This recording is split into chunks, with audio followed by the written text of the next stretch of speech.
கோயில் எல்லாம் அடிச்சிட்டாங்க, என் பேர்ல 2 கேஸ். சோறு தின்னுட்டு இருந்தாங்க, கோயில் பிரச்சனை சொல்லி 2 வழக்கு. அதுக்கப்புறம் கடைசியா நான் போலன்னு எல்லா பேர்ல என்ன பண்ணா பேக் வாங்கிட்டான். சத்யாதான் அதை காரணம் காமிச்சிட்டானுங்க. ஏன்னா அவன் உனக்கு இருக்கக்கூடிய இது இல்ல. இதான் நீ லேட்டா தான் புரியுது. ஆமா ஆமா ஆமா ஆமா நமக்கு வந்து ஃபயரா தான் இருந்தீங்க. ஆமா ஆமா ஆமா ஆமா இப்படி ஒவ்வொரு பிரச்சனை, கோவில் பிரச்சனை, அந்த பிரச்சனை, அப்புறம் இந்த கிறிஸ்டியன் மிஷனரிஸ் எல்லாம் யாராவது வந்துட்டாங்கன்னா அப்படியே அப்படியே நீ எப்படா என் மக்களை மதம் மாத்துவ. அந்த ரோட்ல பிரச்சாரம் பண்றவங்க. ஆமா, ஹாஸ்பிட்டல் எல்லாம் வந்து உள்ள வந்து வம்புழுத்து துரத்தி வீடியோ போட்டு. ஆமா, வம்புழுத்து வீடியோ போட்டு.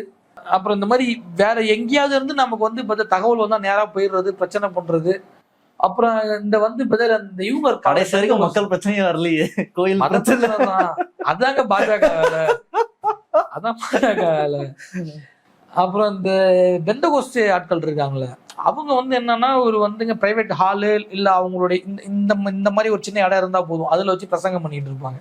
அதெல்லாம் போய் உனக்கு இங்க வந்து பண்றதுக்கு பர்மிஷன் இருக்கா, நீ யாரு என்ன, மத்தவன் காசு போடுவான், நான் காசு போட மாட்டேன். நீங்க அந்த பக்கமும் கேட்கலாம், நம்ம யார்ட்டையுமே காசு போடுறது கிடையாது. காசுனா காசு வாங்குறதுக்காக போல, நாம இந்து மதத்தை காப்பாற்றணும், இவர்களால் இந்து மக்களுக்கு உண்மையிலே ஆபத்து இருக்குடா நம்பி அப்படிலாம் போய் சண்டை போட்டு பிரச்சனை செஞ்ச காலகட்டம் அது.